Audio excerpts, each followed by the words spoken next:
Un nuevo saludo cordial y afectuoso a todos. Agradezco muy de veras que hayan querido sumarse a esta nueva sesión del curso sobre amor y sexualidad, en la que pretendo seguir analizando los bienes que se anhelan para la persona amada.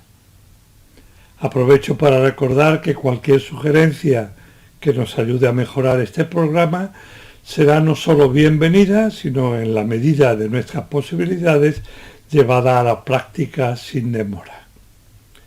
Y entro ya a desarrollar el tema de hoy. Deseos de plenitud, el segundo momento del amor. Junto al anhelo incondicional de que sea o viva, que constituye su núcleo o esencia más íntima, el amor desea que aquel a quien ama sea bueno, que viva bien, en el mejor de los sentidos en el que esta expresión era utilizada por los clásicos griegos, que poco o nada tiene que ver con el darse la buena vida que hoy podría venirnos a la mente. Entre los clásicos, desear que alguien viviera bien equivalía a animarle y ayudarle a que se acercara lo más posible a su propia plenitud como ser humano. Esa plenitud de la que, como tantas veces he repetido ya en este curso, se deriva la felicidad y la dicha. Y es que lo más grande que podemos pretender para quienes queremos es que alcancen todo el desarrollo al que su propia naturaleza los inclina, cosa que con palabras directas y sencillas se expresa deseándoles que sean buenos, que sean buenas personas. Aristóteles y mi abuela, o viceversa. Al llegar aquí me viene siempre a la mente uno de los más entrañables recuerdos de mi infancia. Mi abuela materna, ya muy mayor y con la movilidad muy reducida, estaba de ordinario sentada en su mecedora cosiendo o haciendo punto, pero siempre que me acercaba a ella aprovechaba para repetirme, repleta de cariño: Tomasito, que seas bueno. No solo movido por la ternura del recuerdo, sino por la verdad intrínseca de lo que esa afirmación implica, suelo añadir que nunca, a lo largo de mi vida, en la que me he enfrentado con muchos estudios de antropología y de ética, nunca había recibido un consejo más profundo y radical que el que me animaba a ser una buena persona. Estimo que Aristóteles estaría de acuerdo con lo que acabo de sugerir. Para él, el verdadero amor, igual que la amistad auténtica, ha de ir acompañado del deseo, todo lo eficaz posible, de que aquellos a quienes estimamos mejoren. De ahí que rechazara como falsa y peligrosa la amistad entre hombres de mala condición que se asocian para cosas bajas y se vuelven malvados al hacerse semejantes unos a otros, y que añadiera que en cambio es buena la amistad entre los buenos y los hace mejores conforme aumenta el trato, pues mutuamente se toman como modelo y se corrigen, para concluir que la amistad perfecta es la de los hombres buenos e iguales en virtud, porque éstos quieren el uno para el otro lo auténticamente bueno. El bien de los hijos.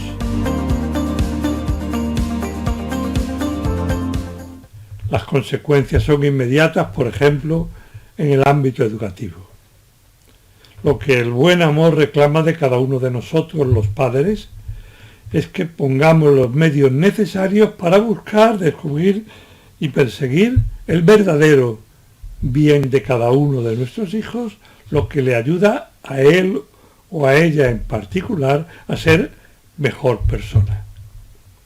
Y no, como a veces por desgracia nos sucede, que antepongamos un beneficio aparente, que estén contentos y tranquilos sin dar la lata, que en definitiva no persigue sino nuestra propia comodidad, que nos dejen en paz sin complicarnos excesivamente la vida, enfrascados en lo nuestro.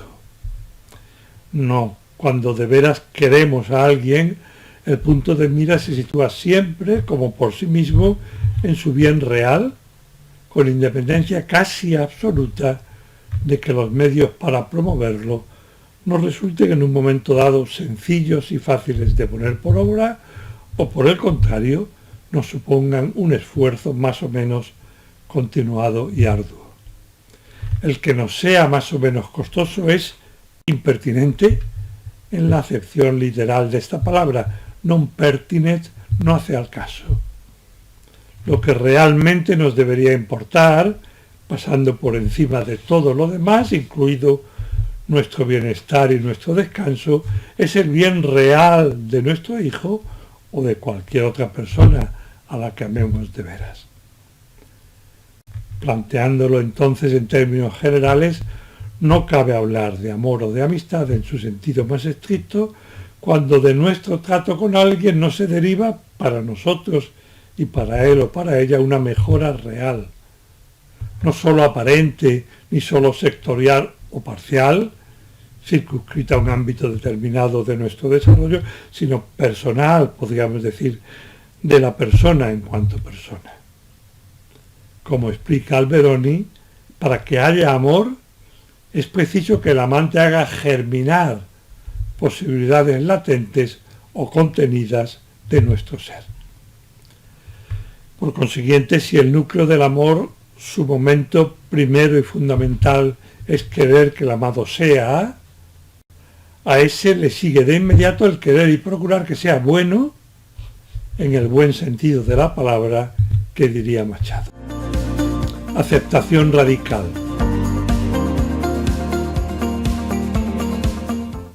De aquí podría derivarse un peligro que es preciso prevenir y que cabe enunciar medio en tono de broma: la tentación de querer que nuestros hijos o nuestros amigos o nuestro cónyuge mejoren demasiado pronto ya.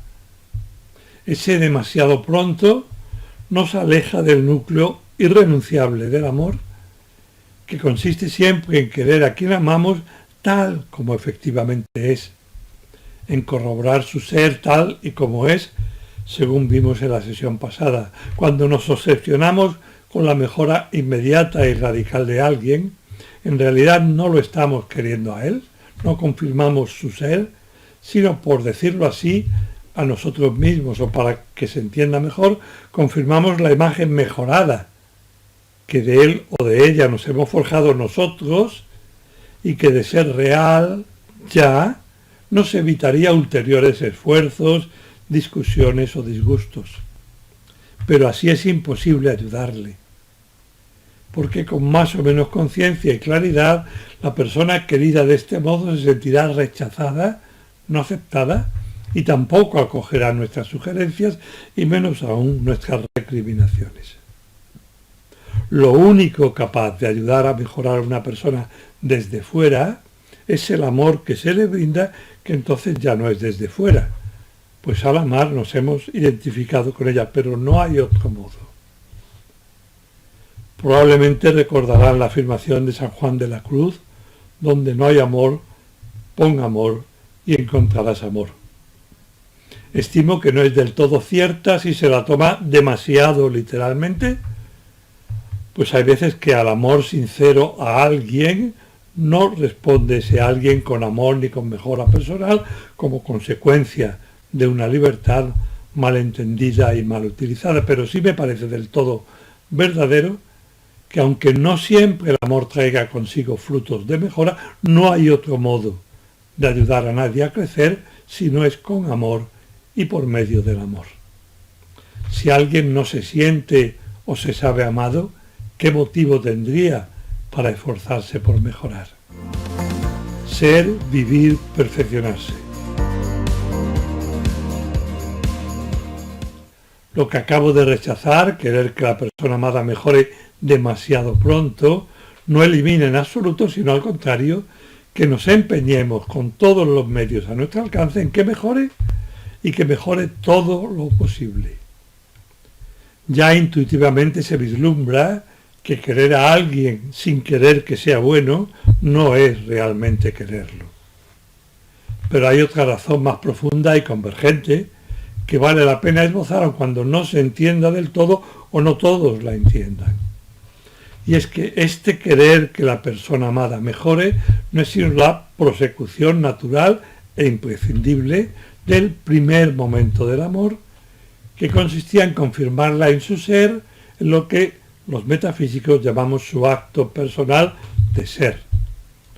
Un ser, de nuevo hablo como metafísico, que no constituye algo inerte y estático, sino que como una suerte de energía concentrada tiende a expandirse y a llevar a su plenitud a todos y cada uno de los componentes de la persona.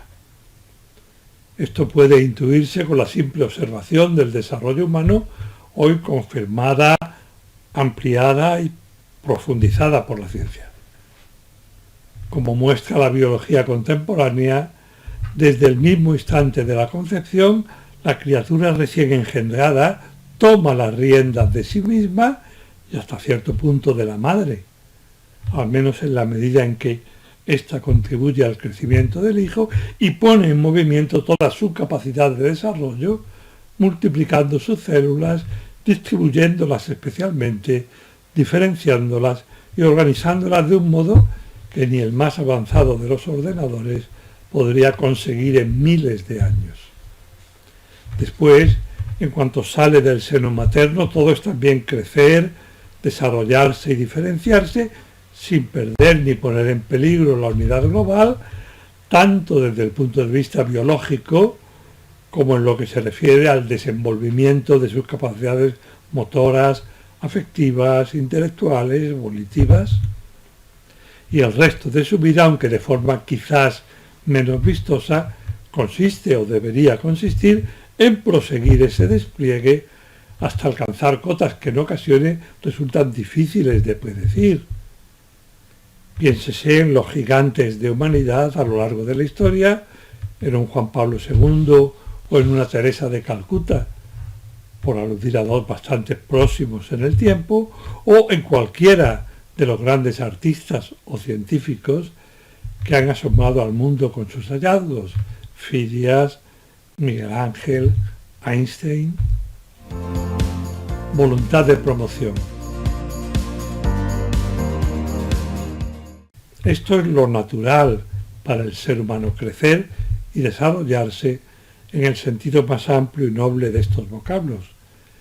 De manera que no cabe propiamente querer a nadie, confirmarlo en su ser, sin anhelar al mismo tiempo que la persona querida progrese más y más, desplegando así toda la perfección virtualmente contenida en ella desde el momento mismo en el que fue engendrada.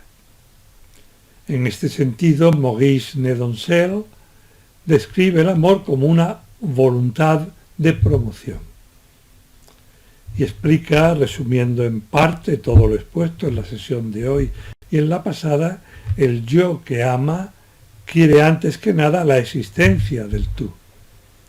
Quiere, por decirlo de otra manera, el desarrollo del tú y quiere que ese desarrollo autónomo sea, en la medida de lo posible, armonioso por lo que respecta al valor entrevisto por el yo para él. Con lo que se apunta una nueva idea. El ansia de desarrollo y mejora al que vengo aludiendo no es en absoluto una veleidad, un deseo vano e inconsistente. Amar de verdad a alguien lleva siempre consigo el apoyo para que acreciente su perfección, en una medida que es proporcional a la calidad, intensidad e inteligencia del amor que se le otorga, con la condición de que quien es querido no se oponga frontalmente a ello. Enseguida veremos cómo y por qué. Primer paso es el amor ciego. Muy lejos de ser ciego, el amor hace ver, resulta clarividente. Sin duda todos comprendemos lo que afirma el dicho popular y desde la perspectiva que entonces se adopta estamos de acuerdo con él. Pero no es eso lo más cierto ni lo más profundo que cabe afirmar del amor. Mucho más agudo es sostener también y sobre todo lo contrario. Es decir, que cuando se trata de un amor real, genuino, y no por ejemplo de una simple pasión, de un capricho o de un más o menos disimulado egocentrismo que persigue la propia satisfacción, cuando es amor auténtico, lejos de nublar la vista de la persona que ama, el amor la torna más penetrante y perspicaz, más sutil y más comprensiva. Es esta una verdad universal, relativa a todo lo que existe, que expresa sucintamente de la Tour Chambly. Cuando se ama, la naturaleza deja de ser un enigma, pero que todavía resulta más verdadera referida en concreto a los seres humanos. Como sostiene Alberoni, anticipando ideas que más tarde desarrollaré, el amor nos revela la infinita riqueza de la otra persona, porque percibimos de ella todo lo que ha sido, todo lo que habría podido ser, todo lo que es ahora y todo lo que podrá ser en el futuro. Algo, añado yo, muy alejado del amor ciego. Descubrir la riqueza del amar. En tales circunstancias, no solo es que a menudo se torne contraproducente la objetividad y el distanciamiento que tantas veces se reclaman, sino que únicamente el amor comprometido permite ver la maravilla y la tremenda dignidad que encierra en su interior cualquier persona, aun la que menos lo parece. Por poner un ejemplo muy trillado, solo los enamorados auténticos son capaces de apreciar lo que vale aquel o aquella a quienes van a unirse o se han unido de por vida. Los otros, los que los rodean, lo ven solo desde fuera. Pero los esposos se quieren mutuamente con verdadera locura, y esa especie de éxtasis, de salida de sí mismos para introducirse en el otro, los hace perspicaces y clarividentes, muy en particular respecto a la persona a quien ama. Como escribe Alice von Hildebrand, solo los que aman ven, y los que más claramente ven, más profundamente aman. Sucede lo mismo con las madres. Cuando una de ellas se complace refiriéndose sinceramente a su hijo como a su vida, su todo, su amor, su rey, su cielo, mientras que ninguno de estos calificativos le parece que correspondan al hijo de los vecinos, no es que esté inventando para su hijo atributos o perfecciones que de ningún modo existen en él. Lo que ocurre es que el amor lúcido, agudo, sagaz, le hace descubrir multitud de cualidades ya desarrolladas o solo en germen, que a quien no ama le pasan por completo desapercibidas. Entrever la perfección futura.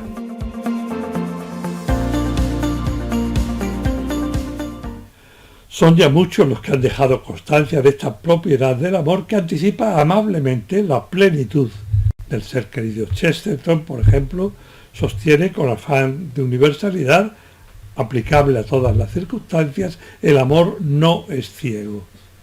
De ninguna manera está cegado. El amor está atado, y cuanto más atado, menos cegado está. ¿Cuanto más atado?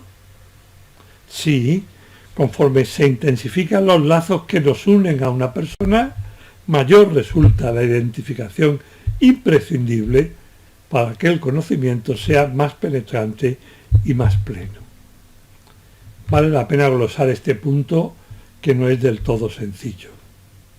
Según sostienen los filósofos, conocer implica establecer la identidad entre conocente y conocido, convertirnos, en cierto modo, en aquello que conocemos, vivir su vida.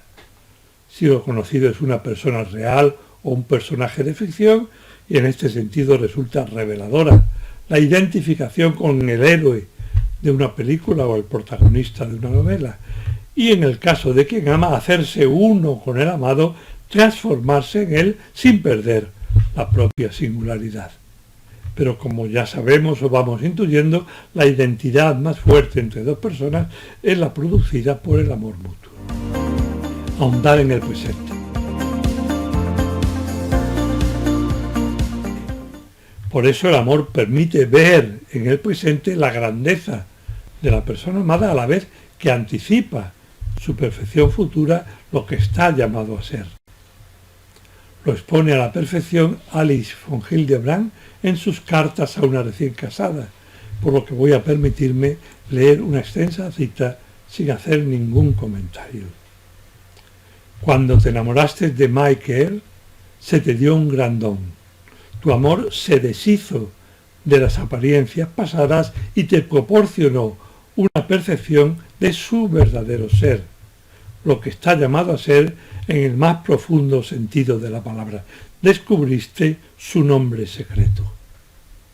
A los que aman se les concede el privilegio especial de ver con una increíble intensidad la belleza del que aman, mientras que otros ven simplemente sus actos exteriores y de modo particular sus errores. En este momento tú ves a Michael con más claridad que cualquier otro ser humano. La gente suele decir que el amor es ciego. ¡Qué tontería!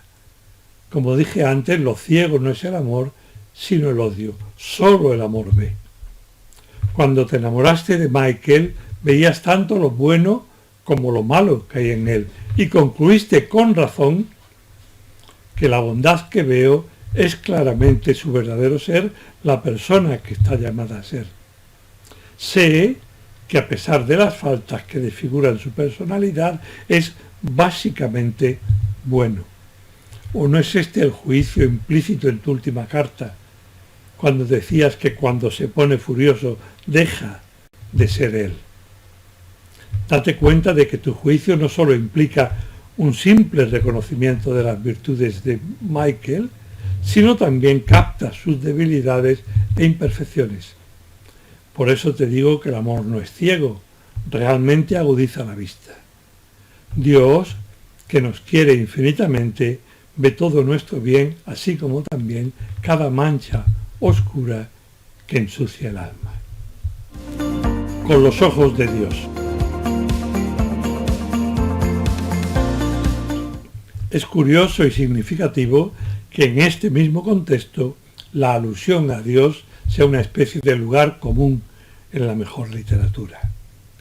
Borges, por ejemplo, escribe en otro poema de los dones: gracias quiero dar al divino laberinto de los efectos y de las causas por el amor que nos deja ver a los otros como los ve la divinidad. Y Joubert, en uno de sus aforismos, dice: verlo todo en Dios para encontrar todo bello, porque para encontrar bellos los objetos bellos tienen que tener el sol detrás y la luz alrededor. Verlo todo en Dios, como lo ve la divinidad.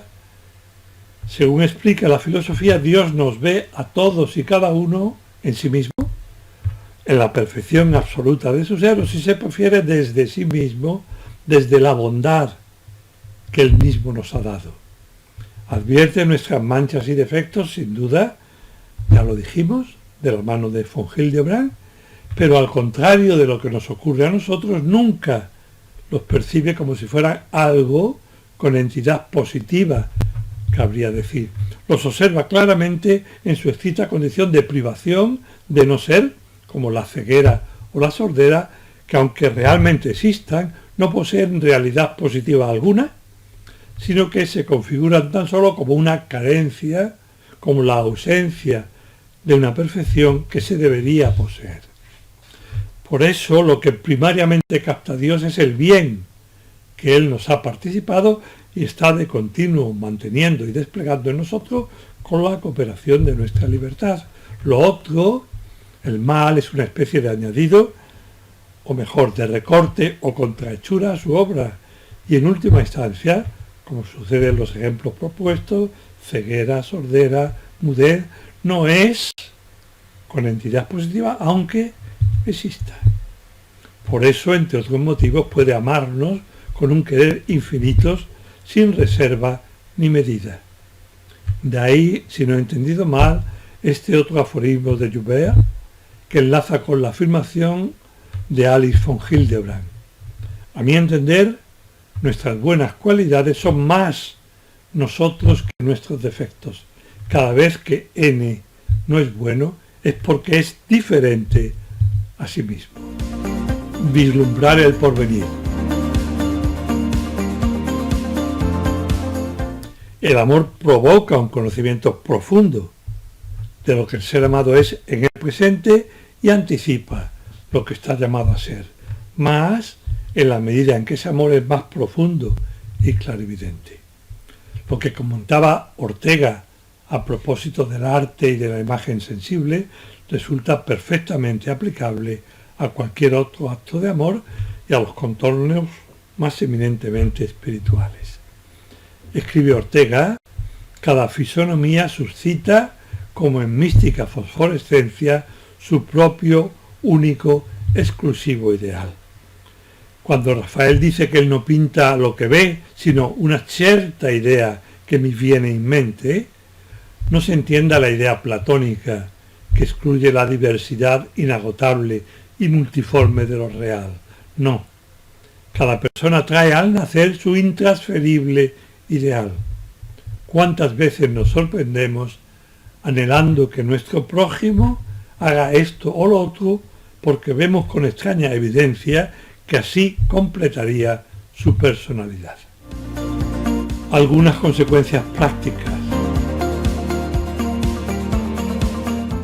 Todo esto no son teorías más o menos sugerentes o utópicas o disparatadas, son verdades fecundas, cargadas de repercusiones prácticas y vitales. Por ejemplo, en el ámbito de la educación, tomando esta palabra en su sentido más amplio, que incluye también el influjo mutuo de los amigos. Cuando no somos capaces de descubrir las vías por las que encaminar a las personas a nuestro cargo, o cuando sus defectos se sobreponen a las cualidades y nos impiden conocerlas o reconocerlas, suele haber a veces muy en el fondo y casi imperceptible y disfrazado una falta de auténtico amor. Por eso el primer y radical remedio viene a ser siempre idéntico, un incremento eficaz de una purificación, un acrisolamiento de nuestro cariño. En determinadas ocasiones habrá que entender algo de pedagogía o de psicología o acudir a los expertos en estas disciplinas, pero lo decisivo será siempre incrementar la calidad e intensidad de nuestro amor, hacerlo más hondo y desprendido. El amor así renovado aumentará la penetración y el alcance de nuestro conocimiento, permitiéndonos descubrir lo que nuestro hijo o nuestro amigo necesita. Y ese mismo amor que nos hace verlo mejor de lo que ahora mismo es y transmitirle esa imagen mejorada, lo impulsará a avanzar hacia su perfeccionamiento. Lo confirma Elizabeth Lucas, la mejor discípula de Viktor Frankl. En resumen, escribe, no son solo las estrategias psicológicas las que ayudan, sino que ante todo cuenta la presencia amante de una persona. Para rescatar a alguien del vacío de valores deben confluir de forma veraz dos cosas, un conocimiento suficiente y un corazón abierto. Bernardo de Claraval, sigue diciendo Lucas, debía ya de saberlo en el siglo XII cuando escribió lo siguiente: ¿qué haría la educación esmerada sin el amor? Ufanarse. ¿Qué haría el amor sin la educación esmerada? Extraviarse. Las amables exigencias del cariño. Como decía, el amor no solo descubre la futura perfección del ser amado, sino que en sentido estricto la provoca y la suscita. Respetando siempre la libertad ajena, el amor incita amablemente a perfeccionarse, propone el ideal, anima y ayuda a mejorar.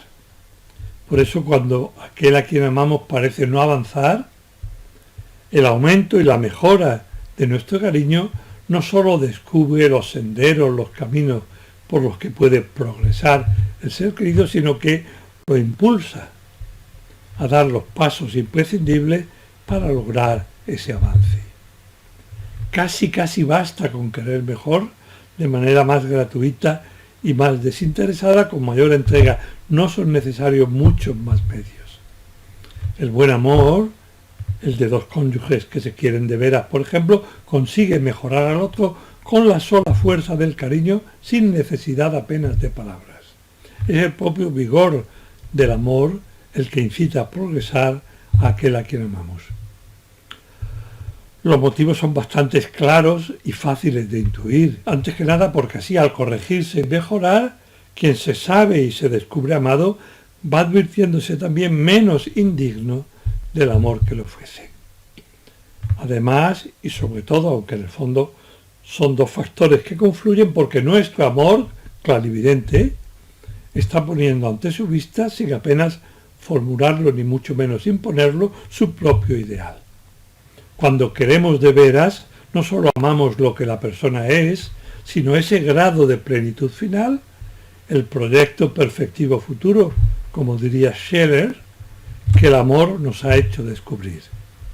Queremos a nuestros amigos, a nuestro cónyuge, a nuestros hijos, contando con el tiempo, con la grandeza de su persona y con su buena voluntad en toda esa apoteosis que el despliegue de su ser está llamado a alcanzar.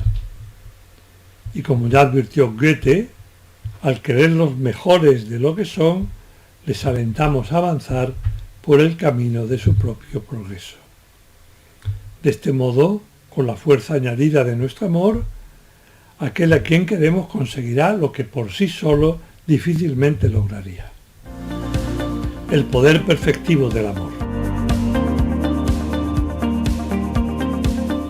Lo explica en términos generales Jean Guiton. Es tan difícil igualarse a sí mismo por sí mismo, con un yo que está por encima de sí, como fácil es hacerse semejante a ese modelo de sí cuando es proyectado sobre uno mismo por el ser que nos ama. En los dos casos hay una especie de ilusión, puesto que se propone una imagen de algo aún inexistente, pero cuando esta imagen procede del amor de otro ser, tiene una potencia creadora. Por eso cada uno de nosotros actúa, realiza y hasta existe en proporción a lo que le cree capaz quien lo ama. Y lo aplica luego al ámbito educativo. El secreto de la educación estriba en querer a cada ser en cada instante un poco mejor de lo que en realidad es. ¿Qué soy yo, pues, sino lo que creen de mí los que me aman? Con magnífica intuición femenina lo expresaba a su vez Philin, la enamorada de Amiel, en la carta con que respondía a una probable recriminación de Amiel.